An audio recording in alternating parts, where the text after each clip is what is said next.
Nigel Farage. Thank you, Donald, and good evening, everybody, and happy St. George's Day. Yes, it is the English National Day today. Now, I have been celebrating this all of my life. I've always put a rose in my buttonhole and done my best at lunchtime to celebrate in what I think to be an appropriate manner, namely a pint of English beer, maybe even sometimes two. But it's funny, you know, that years ago, celebrating St. George's Day, you were thought to be a little bit odd. I mean, many still think I am, obviously, but very odd, and if anything, perhaps a little bit nasty. There was always this tone, this feeling, that whilst it was wonderful to celebrate Scottish nationalism, Welsh nationalism, Irish nationalism, but it was somehow wrong, bad, to say that you were proud to be English. The narrative sort of went out there that somehow it was racist, it was xenophobic, it wasn't inclusive. And of course the Labour Party in particular have had a real problem with this. Many of you will remember Emily Thornberry sending out the tweet photograph from Rochester from the by-election of a white van with the St. George's flag on it. It was Emily saying, oh gosh, aren't these people simply beastly? Little good that it did her. There's nothing new in this, by the way.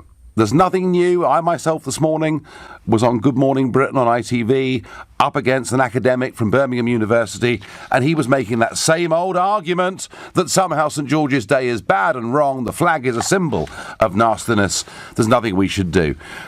When I say there's nothing new in this, George Orwell, over 70 years ago, wrote this: in left-wing circles, it is always felt there is something slightly disgraceful in being an Englishman, and that it is a duty to snigger at every English institution, from horse racing to suet puddings. It is a strange fact, but it is unquestionably true, that almost every English intellectual would feel more ashamed of standing to attention during God Save the King than of stealing from the poor box.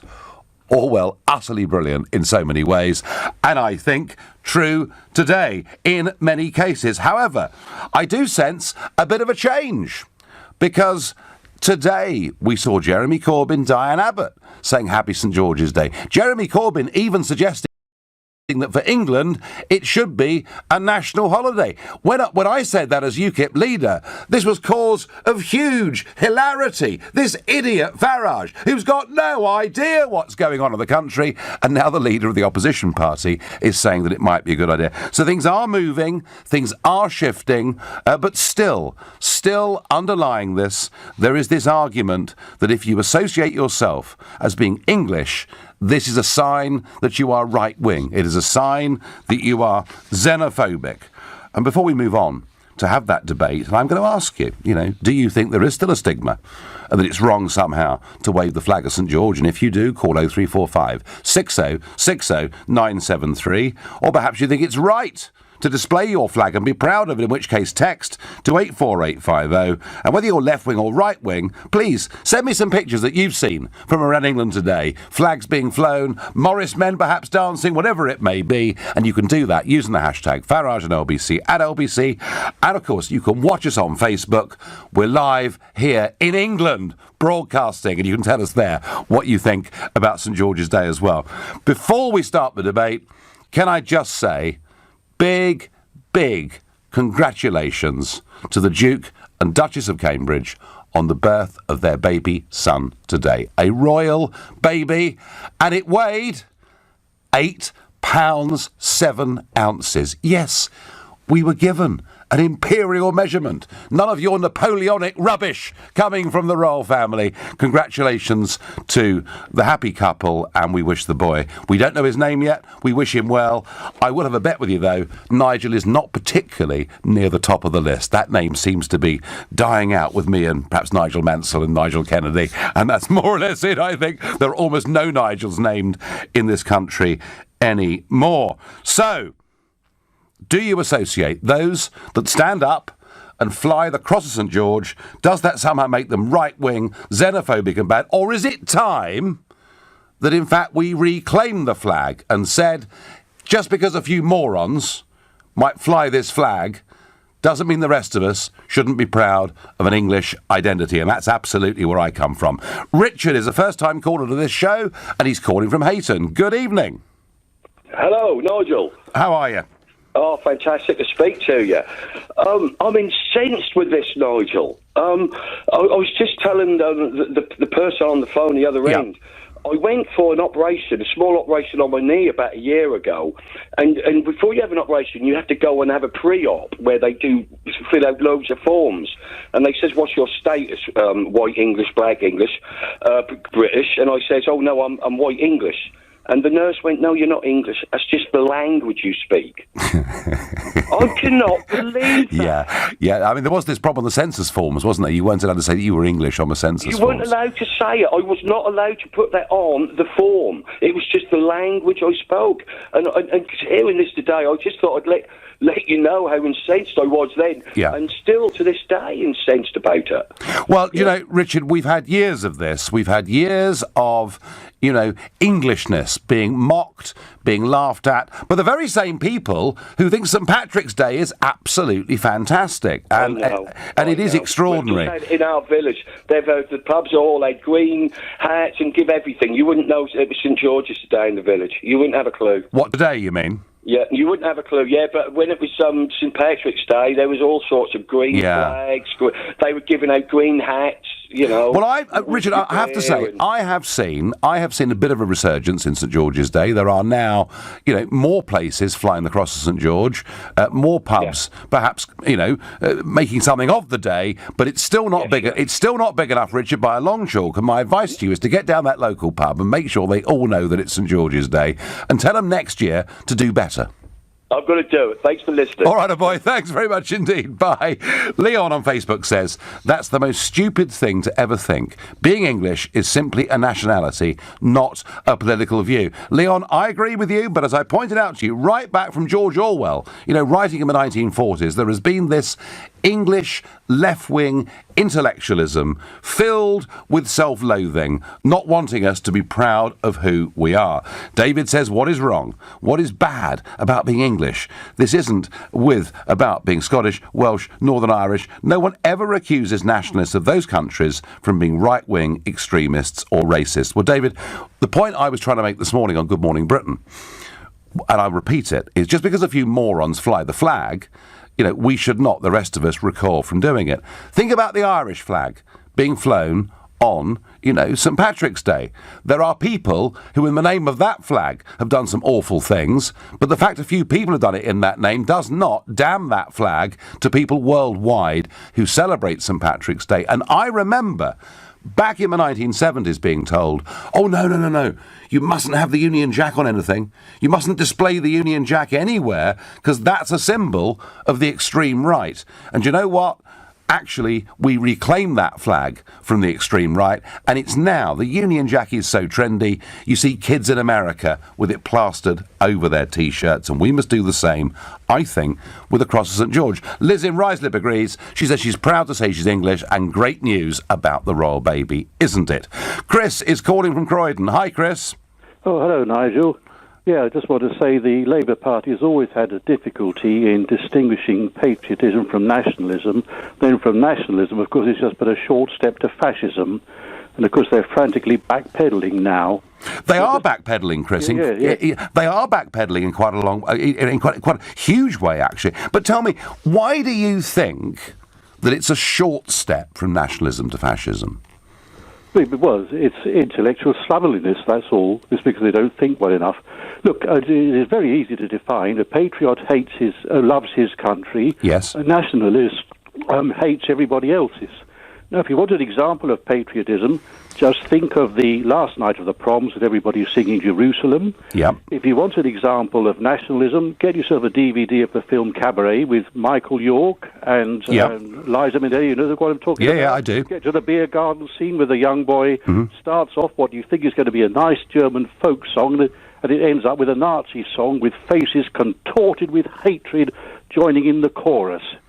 Well, Chris, I think I would argue back at you that nationalism in its extreme form can be a very dangerous, bad thing. Yes. Oh, yes. If it's not tempered by democracy. Yes. But if exactly, it's tempered by democracy, it will never ever be able to go to those extremes. But I think a gentle form of nationalism. I'm going to argue, Chris, to you that a gentle form of nationalism is not of itself a bad thing. No, of course not. But it's about degrees. It is about degrees. And, you know, when Jeremy Corbyn says he thinks St George's Day should be a national holiday, do you think he sort of converted himself? No, it's just sheer slimy hypocrisy. Right. He'd be perfectly happy to vote to us to belong to the Soviet Union when he was in his student days, wouldn't he? Well, he was certainly quite pro the Soviet Union in those days. Chris, great call. Thank you very much indeed. Let's go to Jake, first-time caller from Farnborough. Good evening. Hello, Mr. Farage. How are you? Hi, I'm fine. So, come on. What's wrong with the Cross of St George? There's nothing wrong with flying the flag in and of itself. I don't think it's necessary to say that it's racist or bigoted to be proud to be part of a particular country. I mean, every single country, provided they're moral and decent, of course, is that they have the right to say they're proud to be French, German, whatever. So there's no difference between that. Brits should be allowed to say that they're proud to be British. There's nothing xenophobic about it, and it's not a denial of any immigrant that chooses to live into this country.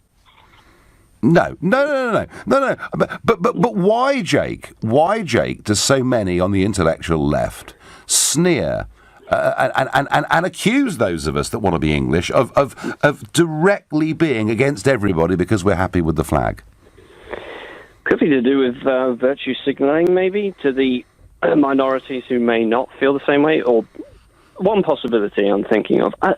It's just, I don't know, that with the left it's a really funny situation, considering they bang on. I'm not saying all leftists are like this, by the way, Nigel, but a lot of leftists bang on about how not racist they are, and they want to say, you know, they want to be inclusive, they want to treat people with respect, that's fine, but denying Brits to say that we're proud to be British just because it will offend a minority is just ridiculous. Yeah, it is ridiculous. We should try and get the minorities to feel that way as well, shouldn't we, Jake? That would be the right way round. I suppose there's one way of looking at it. But I've always felt that, and I think, you know, when immigrant communities identify themselves as English or Scottish or Welsh or Northern Irish or British, I think then we're in a much healthier place. Jake, I thank you very much indeed for your call. Bit of breaking news. Several pedestrians have been hit by a van in Toronto, say police in the Canadian city. The collision occurred at a busy intersection, and local reports say up to 10 people may have been struck. More on this as we get it. For now, you're listening to The Nigel Farage Show, exclusively on LBC. It's 7:16.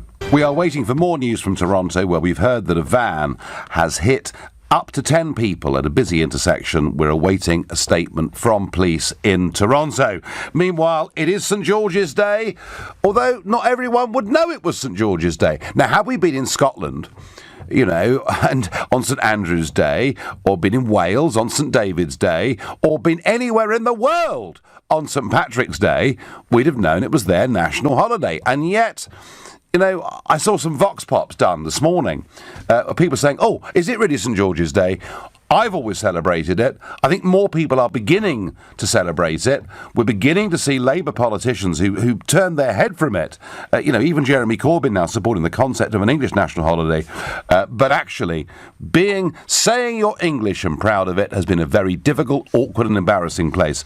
And it's all well and good, isn't it? The Scots can have a parliament, the Welsh an assembly, the Northern Irish an assembly. But can the English have a voice on their own laws without it being voted on by those from the other parts of the United Kingdom? Well, the answer so far has been a big no. And I think it's fair to say that quite a lot of English people feel a little bit frustrated by this.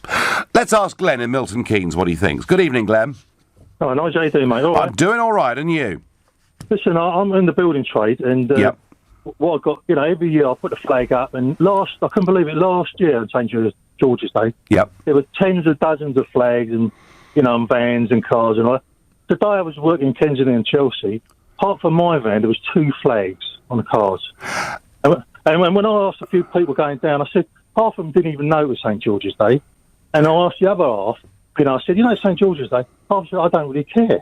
And I thought, hold up, aren't you proud of your country? But what really annoyed me this morning, Nigel, I put a telly on, all the station, BBC, ITV, nothing was said about St George's Day. Well, this is 6 a.m, but it was St Patrick's Day. First thing they said on the morning was... Oh, absolutely. Now, Glenn, could it be there were fewer St George's flags where you were because you were in one of the wealthiest parts of the United Kingdom? Well, no, really, because last year I worked round that way, and there was lots of vans and people who had flags and all that, and even driving through on the motorway and all that, because I got down the M1. Yeah. There was flags and all that, nothing. Right, so today was pretty poor, Glenn, was it? I think so, and I said to people, and they said, someone said, it's a racist thing. I said, do you realise... Did they really? Yeah, I said, do you realise St George was a Turk? And he didn't even know that. And I said, you've got to be proud of your country. But as I said, I can't believe it. This morning I put on Piers Morgan.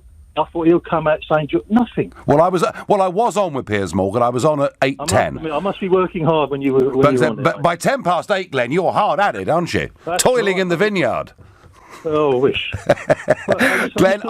Glenn, your general point that a lot of people wouldn't have even known it was St George's Day, and that the media do not make as much of a fuss of it as they do the other national holidays, is absolutely justified. So what should we do, Glenn? Should we have a national holiday? Oh, without a doubt. I remember, I'm 61 now, but I remember as a kid going to school and the flags were flying and all that, But everything now, you're walking on eggshells now. Yeah, well, let's not worry about the eggshells. Let's not worry about the eggshells. Let's get on. Glenn, I promise you, I'll be out there next year flying the flag. In fact, I tell you what, I'm going to come out in sympathy with you right now by flying one here in the studio. All right, Glenn, I'm displaying the Cross of St George right now in sympathy with you and to say to people, it's St George's Day. Listen to Glenn. Be proud of the flag, and let's celebrate the day. What on earth's wrong with that? Glenn, thank you very much indeed for the call. Poor old Glenn there, feeling lonely with his flag. I thought I'd help him out a little bit there.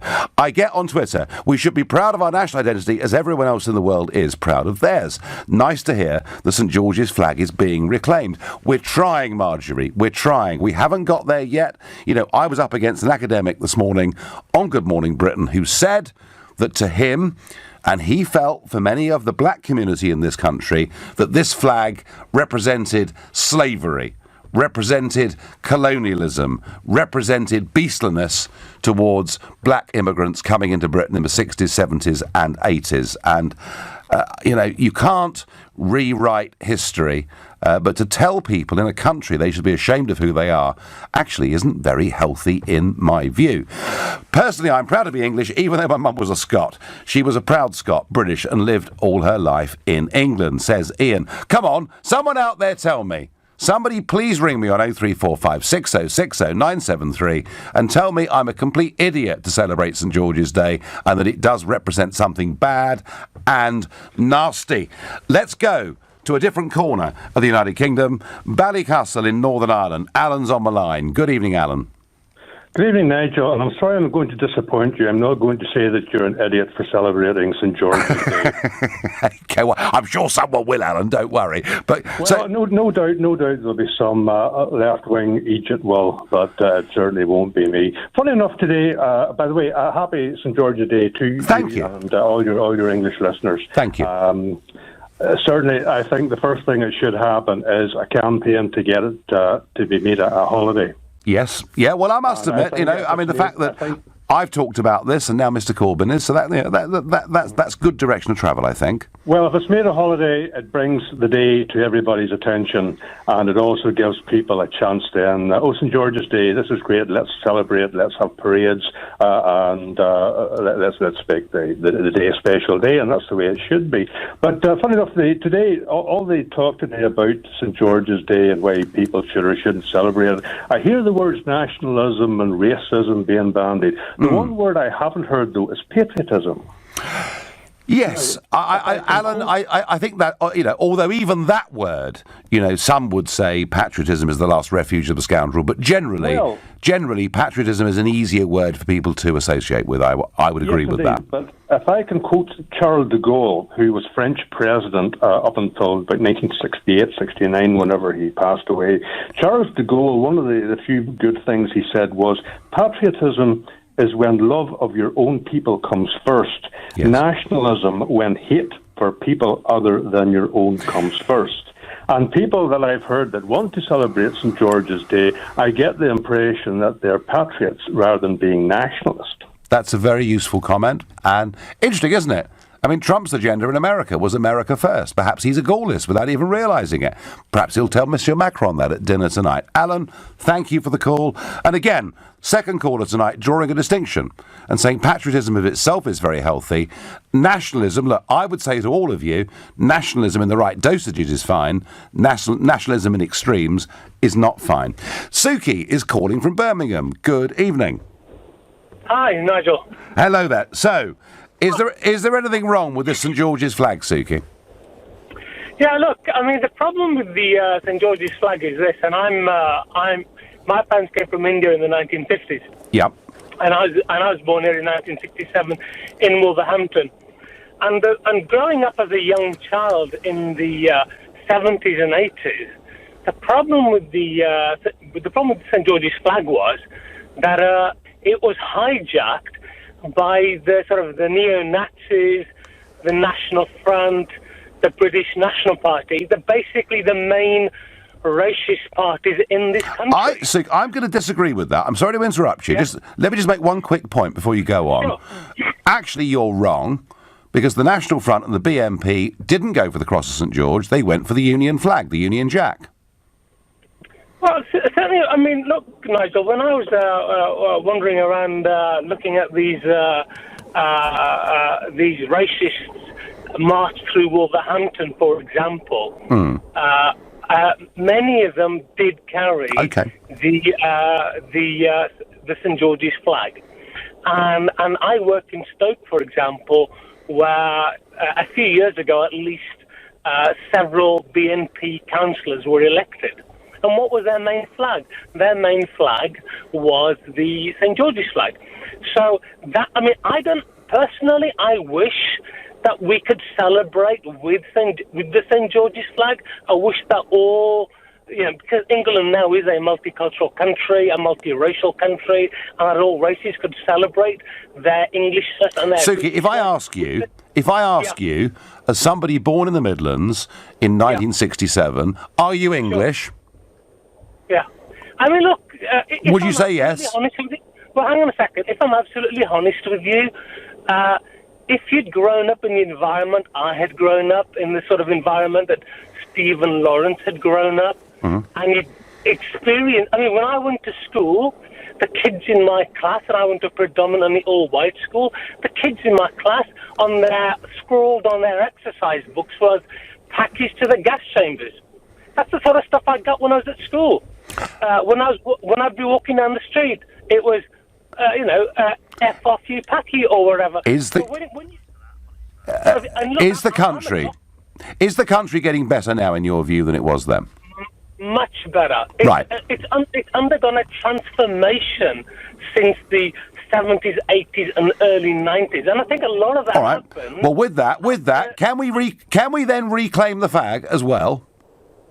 I think we can. I think we're making progress. Good. And, if Corbyn says, let's celebrate St. George... We're getting somewhere. Suki, I'm going to have to leave you. Fascinating conversation and a very optimistic note with which to say it's time for the news now. It's 7:31. We're discussing St. George's Day. We're discussing the flag, the attempt to hijack it by extremists and racists, and I'm saying we shouldn't shy away from it. We should reclaim it and be proud of it, whatever many of our intellectual classes think. But before we get back to that, we're going to go to Lorenda Redicott from CBC Toronto, who's going to help us and tell us what's happening with this incident, where a van has hit, we're told, up to 10 people. Lorenda, good evening. Hi there. Hi there. So what news do we have? Well, we're hearing conflicting numbers in terms of just how many pedestrians were hit. But what we do know is it was a white van. Possibly it went up on the curb, on the sidewalk, and hit multiple pedestrians. What we heard from a witness who was at the scene says that he saw a couple people being given CPR, and then saw several as well who were already covered up. There were emergency workers on the scene at that time. And so from police, we were hearing that it was 8 to 10 people who were hit, and hearing a lower number from the emergency workers. So we're not quite sure on that. Initially, we'd heard that the driver had fled the scene, but police now say they found the driver and the van, and that driver is now arrested. And do I understand that people have been told to avoid the area? That's right. We're seeing that, for example, subway service, there's a stop right near there. And so subway trains are running, but they're not stopping at that station right now. This is an area that has lots of office buildings and restaurants, lots of people around there. It's in the city's north end. So no indication at this stage as to what the cause of this may be? That's right, not yet. But, I mean, in Canada right now, we hear this type of incident with multiple people hit, and people right away, they think about this horrible crash that happened in rural Canada, the province of Saskatchewan, just a couple weeks ago. And it was really unprecedented. It was an entire hockey team in a bus, 16 people killed. A GoFundMe campaign that raised more than $15 million. And I just feel like the whole country's hearts are just breaking over that tragedy still. So we hear that, and that's what a lot of Canadians immediately think of. Even though this is Canada's largest city, such a different circumstance, but of course that's what people are still thinking. Yeah, I can completely understand that. Thank you very much indeed. That was Lorinda Redicott from Toronto's CBC. So, there's clearly a major incident occurred in Toronto, but as yet no indication whatsoever as to what the cause or motivation of the driver may or may not be. Now, you'll remember, during the referendum on Brexit, I had to get Brexit in somewhere, folks. You'll remember that man Osborne, remember him? He was our Chancellor, telling us terrible things. 800,000 jobs could be lost, gloom, doom and disaster. So let's just have a little look, shall we, at some of the things that have happened to the British economy since Brexit. We learnt in June 2017, exactly a year after the referendum, that UK's manufacturing order books had swelled to a 30-year high. We learnt at the end of December 2017 that foreign and direct investment in Britain had jumped by £25 billion up from the previous year. We're learning in March of this year that pay had grown by 2.8% in the 3 months to January 2018. We've also learned that unemployment, we learned this in March too, had fell to 4.3%, the lowest number we've had for 43 years. And in April, it keeps on coming. Many people now saying that actually we're becoming, in some ways, the envy of Europe. Oh, and the pound. Remember that? The pound was going to crash, and for months we heard people saying, because of Brexit, it's a disaster. Sterling's going to collapse. The prices of everything will go up. Well, so far, in this year of 2018, the pound is 5.8% higher against the US dollar and is the strongest performing currency in the G10, the 10 biggest economic nations in the world.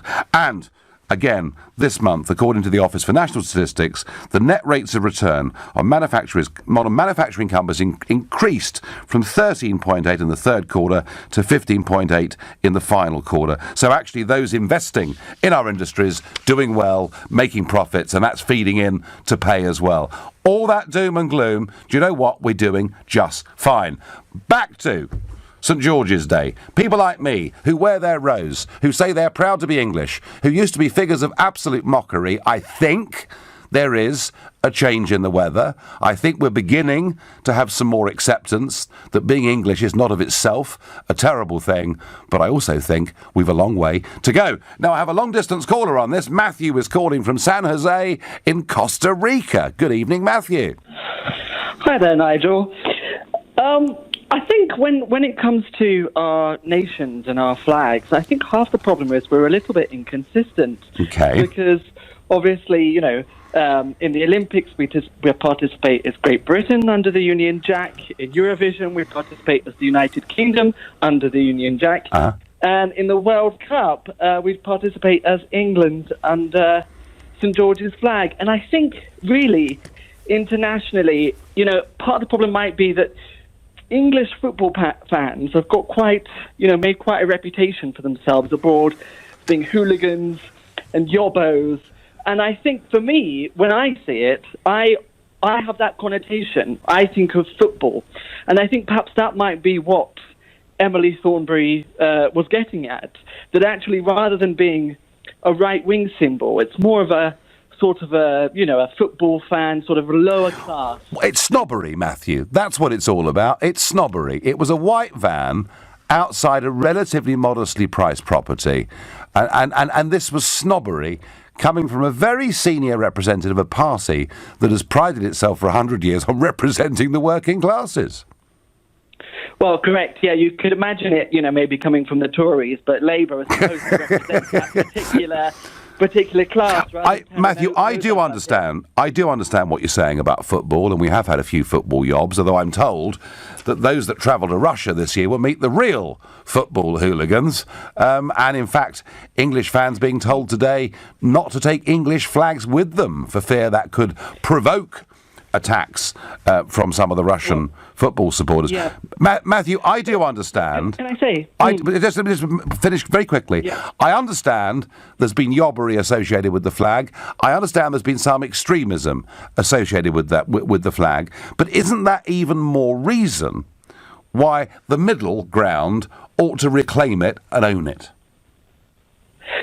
Well, perhaps, but I do think there's another element to this because, the fact is, we are the United Kingdom, and I think that's the flag we should be celebrating because, the Union Jack does not have that connotation. It's actually, it did 40 years ago, brand, Matthew. in terms of fashion, it's a global brand. It is. It is. It really is. But 40 years ago, Matthew, I was being told the same thing at school about the Union Jack, and that has been reclaimed. Well, listen, the thing is that the UK, obviously it used to be separate nations, the Kingdom of England, a little bit like Italy, only existed for 150 years. Before that, you had the Republic of Pisa. You'd be a bit peculiar, weren't you, if you were an Italian sort of going around with your Pisan cross celebrating, when the former country. I think now you can be proud to be Italian because it's very much united, and I think that's what we need to achieve. Yeah.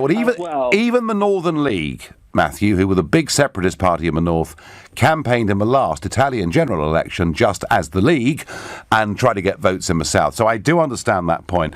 The difference is, Matthew, because of devolution, there has, I think, been a more profound sense of Scottish identity, of Welsh identity, and Northern Ireland is obviously more complicated. But I think maybe because of all of this, that a lot more of us in England saying, well, what about us? And maybe we need a Brexit Independence Day, Nigel. Well, I tell you what, I used to campaign, Matthew, for a national holiday on St George's Day, but tonight I'm going to drop that. I think we should have a national holiday on the 23rd of June, which is Brexit Day, and we can celebrate that in all four corners of the United Kingdom. Matthew, thank you for your call very much indeed. Robert is a first-time caller from Putney. Good evening, Robert. Hello, Nigel. Thank you for taking my call. Not one bit. I'm a big fan of yours, and thank you for saving Great Britain for future generations. Well, it's very sweet of you, and I do believe in Great Britain, the United Kingdom, but I also believe in England, Robert. In fact, Andrew Marr, in a book he wrote in the early 2000s, having briefly met me as a new MEP from UK, I was young then, Andrew Marr said in his book, Nigel Farage is every Frenchman's quintessential nightmare of what an Englishman might be. I'm rather proud of that. Well, people love you or they hate you like Marmite, I'm afraid. The thing I'm going to tell you, though, whilst I'm a really seriously big fan of yours. I think you've got it wrong on this one. Okay. I think you're onto a loser. I'll tell you why. It's because it's all right for, I'm not being rude about their beliefs, but a Christian Catholic country like Ireland celebrating St. Patrick's Day. St. Patrick is a Christian figure. Now, St. George is also a Christian figure. He is. He never actually visited this country, probably didn't even know it existed. But it's a religious figure. That's the difference. We are not religious anymore, and it's really turning people off. If you call it England Day, or even Shakespeare Day. Well, and of course, Robert, for those that don't know, this is Shakespeare's birthday and his death day as well, isn't it? We could cope with the Shakespeare Day, no problem, or even the England Day. But remember, Nigel, England isn't a country anymore. It stopped being a country when we joined with Scotland, became Great Britain. Well, yeah, but I'm arguing, Robert, that the new devolved powers have given Scotland a much bigger sense of identity, Wales a much bigger sense of identity, and I think the English are beginning to feel it too. And Robert, I want to point this out to you. Before coming on air, I was looking out from a top floor of this building across London, and I noticed that Westminster Abbey tonight is flying the Cross of St. George. And you say we're not religious. Well, in terms of church attendance, that's true. But actually, the Church of England is still the established religion of this country with the Queen at its head. And so how many Muslims are going to rally that flag? Yeah. Well, some may find it difficult because it is, as you say, religious figure, a Christian symbol, and I do understand that point. However, identities evolve and they move on, and society has changed in Britain. I mean, I don't think. Even if we're not particularly religious, we should have a problem with the flag. The flag is a symbol. It's part of our identity, even though I accept things have moved on. Robert, thank you for that call. You're listening to the Nigel Farage Show, exclusive in LBC. It's now 7:47. It's St. George's Day, and yes, the Cross of St. George does have strong Christian origins. But we are, in terms of attendance, a less Christian country than we ought to be. And I don't think we should be ashamed of our past and the things that have shaped us. People who tell me it's a symbol of slavery and we should, set fire to all the flags are missing the point. People want identities, and it's all well and good and trendy for the Scots and the Welsh and the Irish to have their national days and their identity. Why shouldn't we? Kevin on Facebook agrees. We should be proud of our country. Happy St. George's Day. Sandra, congratulations to Kate and William on the birth of their baby. Andrew says, what about being British? We don't have a national day for Britain. Well, we do have national bank holidays, and we do occasionally, Andrew, get things like, golden jubilees, silver jubilees, things like that happen on a national level. But I do agree, what about being British? And I'm very happy to write down British first and English second. That's the way I feel about it, but I am English too. Barry says, George Osborne is a prophet of doom. Thank goodness he has gone. Penny worries. She said it's no secret that the flag has been hijacked by a racist minority who wants to parade as nationalistic. Why was nothing done to ban them from using the flag? Difficult, Penny. There are countries in Europe that ban certain flags. The swastika, for example, is banned in Germany. I don't think we're the kind of country that bans people from using flags. That would be very, very difficult. Graham proudly says, as a scout leader, we always have a St. George's Day parade, I bet. Barbara is calling from Chichester. Barbara, let me ask you, are people who celebrate St. George's Day right-wing and xenophobic? Absolutely not. And can I just tell you, Nigel, I've got a Scottish accent. Yes. I'm half Italian, half English. My husband is black from the Commonwealth. We've been married since 1974. Yep. We went down to Emsworth today, and we were proud to sing the God Save the Queen and celebrate the veterans who turned out there. Oh, wow. What was happening at Emsworth today, Barbara? Oh, just a military band and a jazz band. Okay. And how does your black Commonwealth husband feel about the St. George's flag, St. George's Day? Oh, my husband's disabled and he doesn't say very much. But my husband, when he came to this country in the 60s, he came straight to Edinburgh where his brother was a doctor. Uh-huh. And he just integrated immediately, and that's the way to do it. Yeah, well, I have to say I'd rather agree with that. So, it's Happy St. George's Day, Barbara, yeah? Absolutely, my first one, and it was great. Terrific. Thank you very much indeed. Tom is a first-time caller from Twickenham. Good evening, Tom. Hi.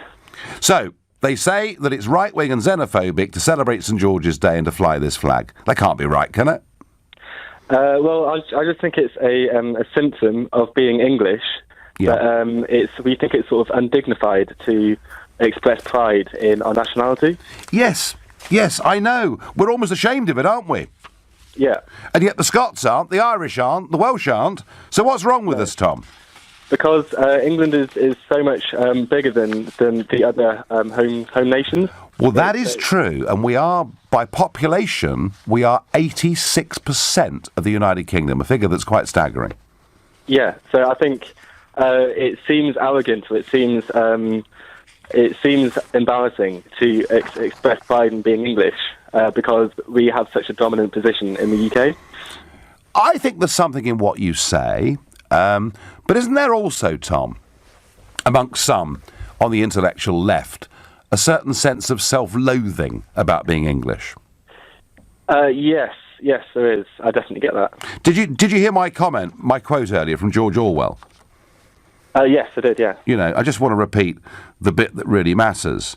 You know, it is unquestionably true that almost any English intellectual would feel more ashamed of standing to attention during God Save the King than stealing from the poor box. I mean, this was written over 70 years ago, and that attitude has persisted, hasn't it? Yeah, and I think it's partly because there's so much to be proud of. England has done so much. You know, the Industrial Revolution.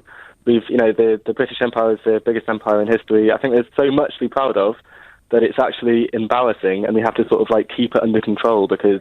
Yeah, that slight sort of English understatedness, not being too boastful. No, I do understand that. I do understand that. And Tom, you make a very valid point. Maybe the size of England in relation to the rest of the UK has made us a little bit less celebratory about St George's Day, but it doesn't mean we shouldn't still do it. Thank you. Kev says, look across the pond. Look at America. Doesn't matter if you're Hispanic, Native American, black or Caucasian, they all embrace the flag. And I have to say, Kev, parts of New Jersey I've been to where virtually every house in the street are flying the stars and stripes, and there's no question about that. You're talking rubbish, mate. I get. God, I've been waiting for this. Nobody is saying that if you're proud of this country, you're racist. What are you on about? Oh, no, plenty of people are saying it. Plenty of people. I had a university lecturer on this morning saying it. So, Les, honestly, we have had a lot of this. The associations between the flag and extremism, and as was pointed out, football hooliganism, it's all there, but we mustn't let it frighten us. Robert is a first-time caller from Ealing. Good evening, Robert. Evening, Nigel. Thanks for taking my call and keep up the good work. In a month's time, yes, at St George's Chapel, we're going to have to rename the place because it's going to offend somebody. There's bound to be loads of English flags being flown at that particular Oh, how awful. That's ghastly, isn't it? Yeah. Isn't it just? Now, you're speaking about lapel badges. How many of our MPs wear the Union Jack or even the Royal Standard on their lapels, unlike the Americans? It seems that we're ashamed of being patriotic. We're ashamed of where we're from. I'm British, I'm English of Irish extraction. Yep. I've been out on more St. Paddy Day's drink-ups than I have St. George's Day. Drink-ups? Well, I've been... Look, St. Patrick's Day is a drink-up all over the world, isn't it? It's a huge celebration. I've been to St. Patrick's Day in New York, and my goodness me, it's quite something. It certainly is, but then there's more Americans hail to be from English extraction than they do Irish, but then you find them all celebrating Paddy's Day, and of course, I don't think that's going to offend any Irish, but of course, we're afraid of offending anybody now, afraid to speak up. I mean, what's wrong with the royal flag, the Royal Standard? Are we afraid to put those on cars and boats? So, Robert, let me ask you, what have you done to celebrate St George's Day? Well, I went to work today, so I suppose that puts me in a minority with the way things have been going of late. Go on.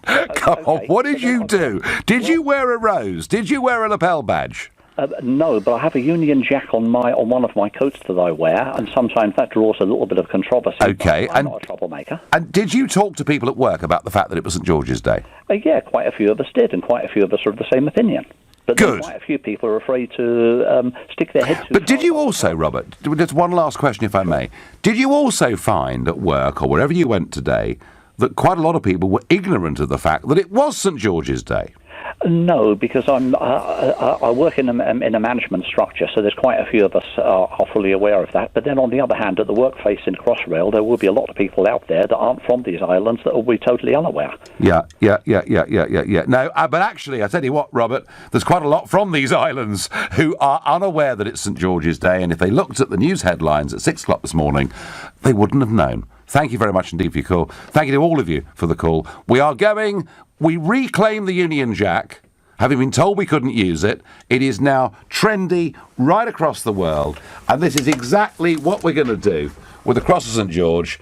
You've been listening to the Nigel Farage Show here on LBC. I'm back tomorrow at 7. At 10 tonight, it's Ian Collins. But up next, it's Clive Bull. Happy St George's Day, Clive. Thank you very much.